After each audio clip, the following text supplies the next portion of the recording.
When an NFL playoff game reaches overtime, every decision is magnified, and that was exactly the case in the Denver Broncos' 33-30 overtime win over the Buffalo Bills in the divisional round. What should have been remembered as a thrilling postseason battle instead turned into a heated debate over officiating, as 3 calls in overtime played a decisive role.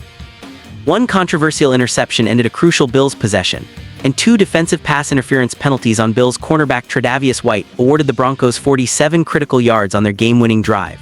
The situation felt especially ironic given Broncos head coach Sean Payton's past, as he once missed a Super Bowl appearance in 2019 due to a notorious missed pass interference call while coaching the New Orleans Saints.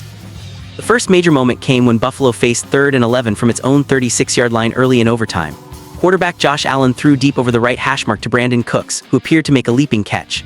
However, as Cooks hit the ground, the ball shifted and transferred almost immediately into the hands of Broncos cornerback McMillian.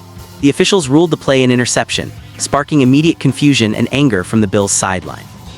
According to the NFL rulebook, a receiver must control the ball, get in bounds, and maintain possession long enough to perform a football move. If the receiver loses control upon contacting the ground before completing that process, there is no catch. Replay showed Cooks losing control as he hit the turf, meaning he never established possession, while McMillian secured the ball and maintained control, making the interception correct by rule, even if it felt harsh to Buffalo. With momentum now on Denver's side, the Broncos began their overtime drive, and the next 2 plays brought even more controversy. On 2nd and 10 from the Broncos' 47-yard line, quarterback Bo Nix targeted Courtland Sutton near the sideline with Tre'Davious White in coverage. The pass fell incomplete, but officials flagged White for defensive pass interference. The NFL defines pass interference as contact that significantly hinders a receiver's opportunity to catch the ball, including grabbing an opponent's arms.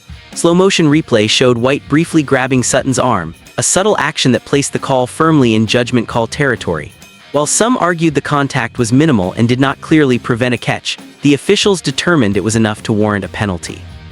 Just 2 plays later, however, there was far less room for debate. With the ball at the Bills' 38-yard line, Nix again threw downfield, this time targeting Marvin Mims Jr. White made significant contact before the ball arrived, grabbing Mims around the torso and effectively taking him out of the play. Under the rulebook, it does not matter whether the receiver would have caught the pass.